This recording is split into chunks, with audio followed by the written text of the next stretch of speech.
Bom dia, meu nome é Lucas Mineiro, sou R1 de Urologia do Hospital Federal da Lagoa e hoje no Clube da Revista a gente vai discutir um artigo publicado no New England Journal of Medicine em outubro de 2024, que é um artigo de revisão que trata a respeito de burnout, depressão e diminuição do bem-estar entre médicos. Os autores são predominantemente da Universidade de Michigan, de dois departamentos distintos que atuaram em conjunto, da psiquiatria, da ginecologia e da obstetrícia. Uma breve introdução sobre os assuntos tratados a respeito desse artigo é que há uma crescente preocupação acerca do bem-estar dos médicos e a consequência do bem-estar dos médicos para os próprios médicos, seus familiares, seus pacientes e para o sistema de saúde em que eles atuam. Vários construtos responsáveis por esse bem-estar foram analisados nesses artigos. Aqui cabe dizer que construto é um conceito aplicado principalmente na psicologia, que é uma definição teórica que não pode ser observado diretamente, mas que é inferido a partir das suas manifestações. Uma tradução simples para o português corriqueiro é um substantivo abstrato. Então, vários construtos são responsáveis pelo bem-estar da classe médica, entre eles o estresse agudo e o estresse crônico, traumas vivenciados na profissão atual ou em outros segmentos da sua profissão, assédio moral na sua profissão, assédio verbal durante o exercício da sua profissão, burnout e depressão. Em específico, esse artigo ele vai tratar a respeito do burnout e da depressão, que foram os temas centrais. Um breve histórico sobre o burnout. As observações sobre essa queixa em específico começaram a partir dos anos 70, em duas linhas de pesquisa diferentes. Freudenberger, que foi um alemão, e Maslach, que foi uma psiquiatra e psicóloga americana, de maneira independente, mas que acabaram se convergindo com o passar dos anos, foram os pilares do desenvolvimento dos conceitos atuais que a gente tem sobre burnout. Esses conceitos foram se popularizando tanto culturalmente, porque o burnout tem uma ampla gama de sintomas. E isso, eu vou falar mais à frente, isso facilita e dificulta o conhecimento e as pesquisas científicas a respeito do tema. Essa popularidade se deu de uma forma tão difundida a partir dos anos 70, 80, 90, que o artigo cita até uma música do Bob Dylan, que fala de um paciente com sintomas de burnout sem descrever propriamente dito o tema burnout. E aqui, o que nos interessa nesse artigo é que o impacto dessa comorbidade nos profissionais de assistência é um impacto real, é um impacto vivido na nossa prática, e que nos últimos 15 anos ganhou um destaque para uma sinonímia que é para definir o baixo-estar entre os médicos. Por que o burnout na classe médica tem esse destaque tão grande, tem essa prevalência tão grande? O artigo começa definindo um paradigma entre a expectativa da profissão médica e a realidade da profissão. Estudantes ou mesmo pessoas que têm familiares médicos que já tiveram em outras gerações não contavam com os efeitos adversos da profissão que a gente tem hoje em dia, que é uma carga horária extenuante, são atribuições burocráticas que não dizem respeito à profissão, mas que são atribuídos à classe médica, e dois pontos importantes também, que são a pressão da indústria farmacêutica sobre os profissionais médicos ou das operadoras de saúde, que acabam moldando a atuação médica, acabam limitando a atuação médica, que é uma profissão que teria, né, no seu fundamento hipocrático, a função de curar uma pessoa. Então, o médico, hoje em dia, ele é encarregado de grandes responsabilidades, mas, na contramão, ele é limitado por uma baixa autonomia, seja ela por essas questões que eu falei da contramão aqui, da expectativa e da realidade, ou pelo baixo poder de decisão que ele acaba tendo esse poder na sua prática. Especificamente sobre o burnout agora, eu vou falar que há uma falta de consenso e uma ampla gama de sintomas e sinais clínicos para que o diagnóstico de burnout seja feito de uma forma correta.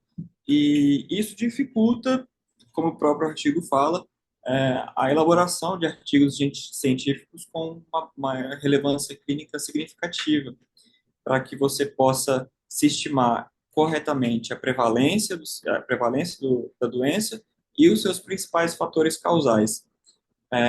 Foram desenvolvidos alguns índices, como o Maslach Burnout Inventory, que foi, inclusive, por uma das pioneiras do estudo do burnout, que foi essa médica alemã, essa médica americana, e ele objetiva superar esses componentes de falta de consenso e essa ampla gama de sintomas. E ele tenta, como qualquer índice, como qualquer score, tenta estratificar o burnout entre grave, moderado e muito, muito sintomático. O MBI, ele mede o burnout e tenta estratificar através de três componentes principais, que são a exaustão emocional, a despersonalização e o esgotamento de realização pessoal. E aqui a gente já consegue ver que isso é subjetivo, né? Tem pessoas que, por características psicológicas ou inerentes ao seu comportamento, não conseguem manifestar ou não conseguem se expressar, pessoas com uma é, baixa baixo desenvolvimento social, não vão conseguir descrever uma despersonalização psiquiátrica propriamente disso. Para tentar ilustrar, eu fiz um gráfico sobre um estudo da prevalência de burnout entre os médicos americanos que o próprio artigo cita, que são três estudos. É, Como eu falei, o índice MVI ele tem vários viés matematicamente, e os seus componentes, apesar de terem uma correlação semelhante, na minha opinião, é, dos componentes que são avaliados, eles têm uma baixa correlação matemática. O estudo A, ele usou exclusivamente a exaustão emocional como fator de análise. O MBI, ele cita que o peso da exaustão emocional é o fator que mais tem peso no cálculo final do índice. Porém, o estudo B e o estudo C utilizaram os três fatores e ficou evidente, com a prevalência do burnout entre esses médicos, que é, ainda é um cálculo e um índice muito heterogêneo.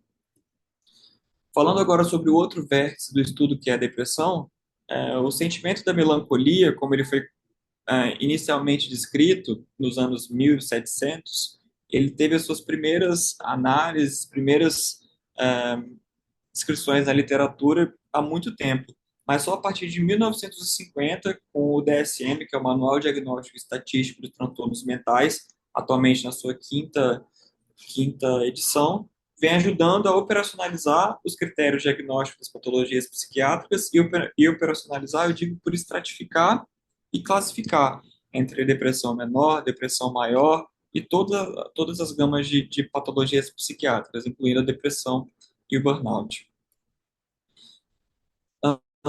O artigo prossegue e ele cita as implicações de se pesquisar o bem-estar entre os médicos residentes. Ele cita que, dentro da categoria médica, a principal categoria afetada e estudada do seu bem-estar são os médicos residentes. Por quê? Porque a prevalência de depressão é 5 a 6 vezes maior nessa categoria médica. E ele cita que isso acontece ah, numa comparação entre antes da residência e após a residência. O principal fator que o artigo infere ser responsável por essa alta prevalência de depressão na, na, na, na população médica residente é a jornada de trabalho, e os dados desse estudo, que eram dados da população americana, que nos últimos 15 anos isso tem tido uma melhora, ainda que pouca, porque o médico está tendo uma assistência psicológica melhor, há uma melhora no ambiente de trabalho e há também uma redução na jornada de trabalho, que o artigo infere que foi o melhor componente para que essa melhora do bem-estar entre os médicos residentes esteja ocorrendo. Além disso, ele cita também que muitas pessoas não comunicam isso, ou se comunicam, convivem com isso, e a medicação hoje em dia tem testes genéticos para que é, ela atue diretamente no qual componente de bem-estar ou falta de bem-estar que o médico se enquadra. Para falar agora do modo geral e também no fator convergente, a diminuição da carga de horário de trabalho entre os médicos em geral, como conforme esse estudo que é citado pelo próprio artigo, da percentagem de médicos com burnout, ainda é a carga de trabalho o principal fator que interfere no bem-estar entre os médicos. Esse estudo que eu trouxe num gráfico esquematizado, ele observou médicos entre 2011 a 2020 que foram acompanhados prospectivamente, tiveram uma diminuição na sua jornada de trabalho. Então, a prevalência, que antes era de 45,5% de médicos com burnout, passou a ser de 38%. O artigo também cita nesse setor que a taxa de burnout e depressão é ainda menor em alguns subtipos específicos de médicos, ah, principalmente mulheres e pessoas não caucasianas. E ele cita também dois tipos principais de intervenções, as quais devem ser objetivadas para que sejam tomadas, tanto para atingir o sistema de saúde, todo o invólucro que ele tem, quanto o indivíduo em si, que é a população médica. Para o sistema de saúde em si, ele cita algumas intervenções que eu vou citar mais à frente, no final do artigo, mas que ele fala que o principal método para melhorar é a inclusão de membros não médicos para realizar as tarefas burocráticas que são atribuídas à classe médica, e sobre o indivíduo, exercícios físicos, yoga, interações entre os médicos e os membros da equipe fora do contexto hospitalar. Então, para finalizar, o artigo ele cita quais são os próximos passos para as organizações de saúde e para os pesquisadores, e aqui a dicotomia entre médico, ele cita que essa dicotomia deve ser quebrada, mas ele separa em duas colunas. Os próximos passos, então, ficam para os profissionais de saúde. Tem que se investir em recursos para reduzir a carga horária de